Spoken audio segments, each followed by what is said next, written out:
Group 4కి సంబంధించినటువంటి కటాఫులు చూద్దాం. గ్రూప్ 4లో ఏముంది, ఏం జరిగింది గ్రూప్ 4లో. గ్రూప్ 4 రిజల్ట్స్ వచ్చినాయి. ఇక్కడ మనం ఒకసారి చూస్తే ఓసీ కటాఫ్ ఎంత అంటే,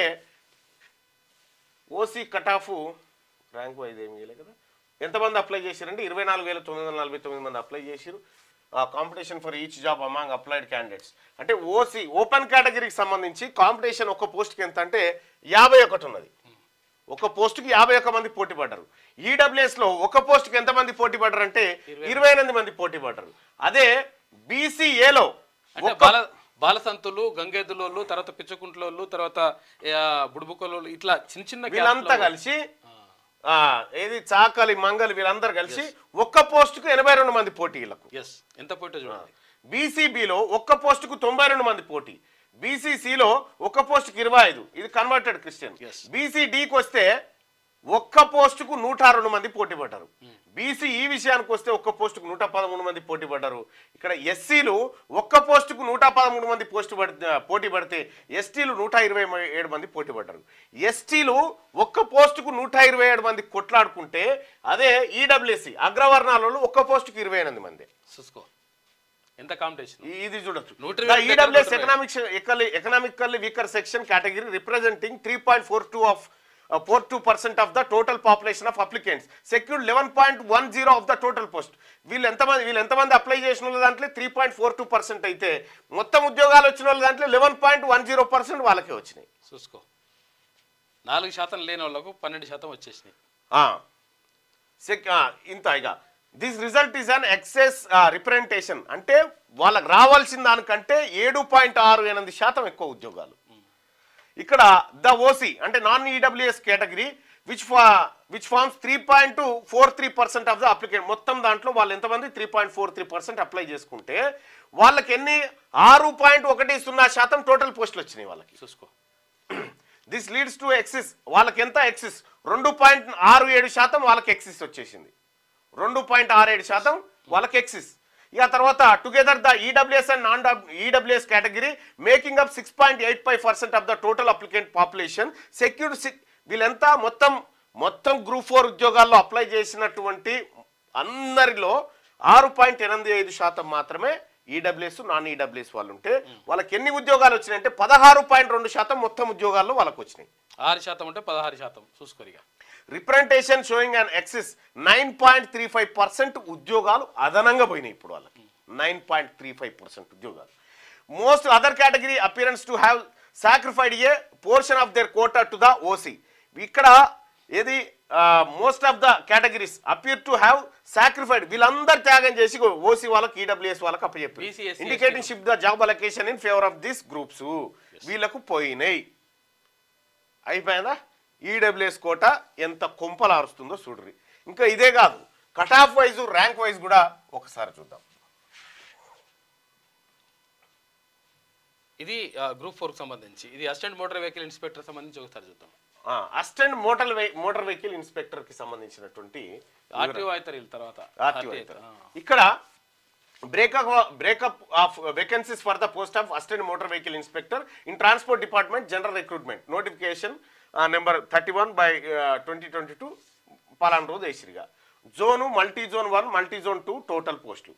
ఓసీలకు మొత్తం దీంట్లో 42 ఓపెన్ కేటగిరీకి సంబంధించిన పోస్టులు ఉన్నాయి. ఈడబ్ల్యూఎస్ వాళ్ళకు 11 ఉన్నాయి. బీసీఏ వాళ్ళకు 10, బీసీబీ వాళ్ళకి 8, BCC 2, BCD 6, BCE 5, SC 16, ST 11, sports కోటాలో 2. మొత్తం పోస్టులు వచ్చేసి 113 పోస్టులు ఉన్నాయి. 113 పోస్టులలో 42 ప్లస్ 11 53 పోస్టులు ఓన్లీ వాళ్ళకు ఇప్పుడు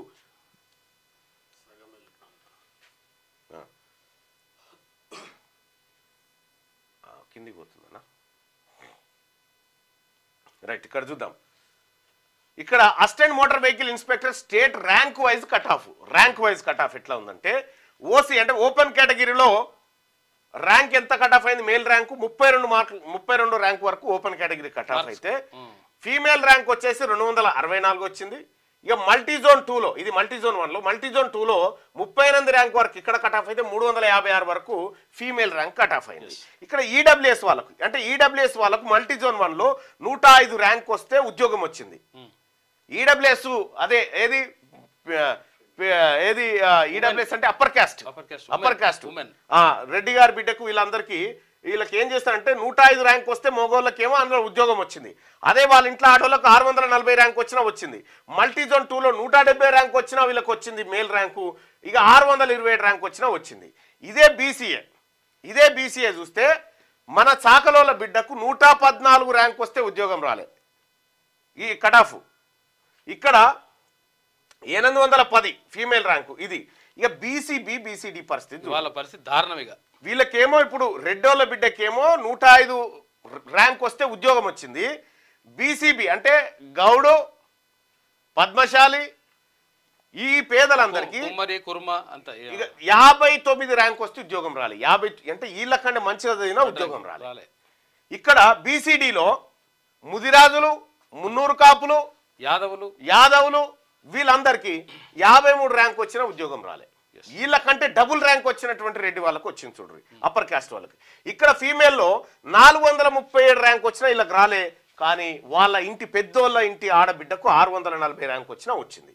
ఇగో ఇక్కడ బీసీబీ మల్టీజోన్ 2 బీసీబీలో 87 ర్యాంక్ వస్తే 88 ర్యాంక్ వస్తే మన వాళ్ళకు ఉద్యోగం రాలే, కానీ వాళ్ళకు 170 ర్యాంక్ వచ్చినా వచ్చింది. చూసుకో ఇక్కడ బీసీడీలో 65 ర్యాంక్ వస్తే మన వాళ్ళకు ఉద్యోగం రాలే, కానీ వాళ్ళకు 170 వచ్చినా వచ్చింది. ఇక్కడ ఫీమేల్లో మన ఆడబిడ్డలకు, మన గొల్లోళ్ళ ఆడబిడ్డ, మన ముదిరాజుల ఆడబిడ్డ, మన గౌండ్లోళ్ళ ఆడబిడ్డ, మన పద్మశాల ఆడబిడ్డ, మన ఎంబీసీ కులాల బిడ్డలకు వీళ్ళకు ఉద్యోగాలు 386 ర్యాంక్ వచ్చినా వీళ్ళకి రాలేదు. 387 వస్తే రాలే, వీళ్ళకి 627 ర్యాంక్ వచ్చినా ఉద్యోగం వచ్చింది.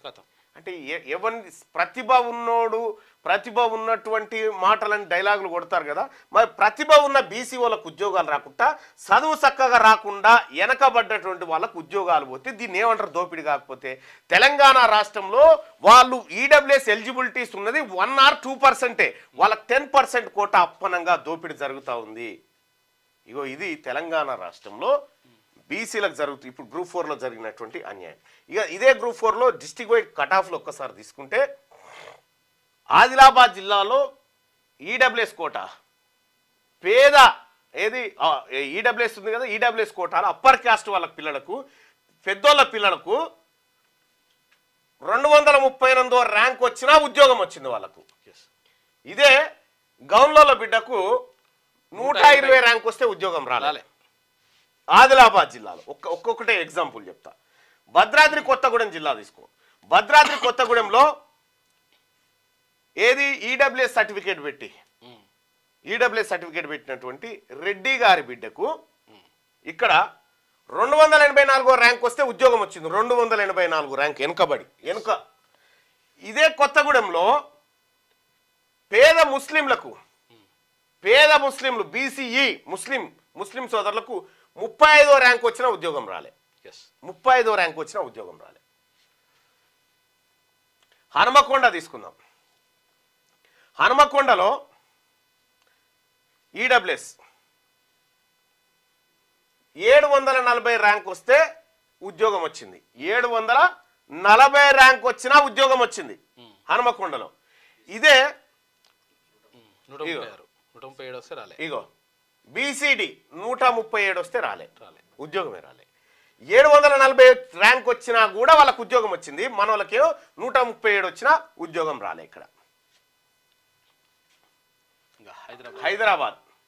హైదరాబాద్లో ఈడబ్ల్యూఎస్ 6322 ర్యాంక్ వచ్చినా ఉద్యోగం వచ్చింది. 6322 ర్యాంక్ వచ్చినా కూడా ఇక్కడ ఉద్యోగం ఉంది. ఇక్కడ బీసీడీ 797 ర్యాంక్ వస్తే రాలే. ఫిమేల్ కూడా 881 వచ్చినా రాలే. ఈ దోపిడి చూడండి. ఇక్కడ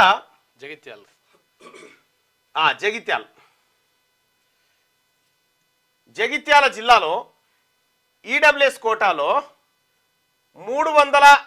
65 మార్కులు వస్తే వీళ్ళకి ఉద్యోగం వచ్చింది, ర్యాంక్ వచ్చినాక వచ్చింది. ర్యాంక్ వచ్చినా ఇక్కడ బీసీడీ 159వ ర్యాంక్ వస్తే ఉద్యోగం రాలే. ఇగో బీసీబీ 150 వస్తే రాలే అసలే. జనగామ జిల్లాకు సంబంధించి చూసుకుంటే జనగామలో ఈడబ్ల్యూఎస్ కోటాకు సంబంధించి 203 ర్యాంక్ వచ్చినా వచ్చింది వీళ్ళకు. కానీ మన బీసీడీ బిడ్డలకు 77 ర్యాంక్ వస్తే రాలే. మొత్తం ఇదే ఈ ఉద్యోగాలలో జరుగుతున్నటువంటి దోపిడీ ఏదైతే ఉందో ఇది పట్టబగటీలి జరుగుతున్న దోపిడీ. దీని మీదనే నేను మొర్ర మొత్తుకుంటున్నా. ఈడబ్ల్యూఎస్ కోటా మన పిల్లల ఉద్యోగాల కుంపలు మూస్తుంది. ఈ వేగంగా ఉద్యోగాల భర్తీ కథ ఏంటంటే ఇవే.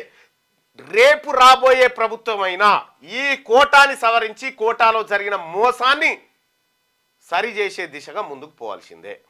ఎందుకంటే తర్వాత ఆడవాడు ఇప్పుడు ఏంది, ఇప్పుడు యూట్యూబ్ ఛానల్ కొన్ని ఉన్నాయి, వానికి ఆ తెలియదు మా తెలియదు, ఇది కులకరణ తప్పు వాళ్ళకి ఎప్పుడైనా నువ్వు అబద్ధానికి సమాధానం చెప్పుకుంటా ఆ తర్వాత అంటే అది నిజమని ప్రచారం జరిగే అవకాశం ఉంటుంది. నిజమైతే వాడిని నమ్ముతారు కదా జనాలు, నిజమైతే వాడిని నమ్ముతారు కదా. ఇప్పుడు కులకరణ సజావుగా సాగుతా ఉంది, ప్రచారం చేస్తుంటారు. అది ప్రచారం ఎందుకు చేస్తారు?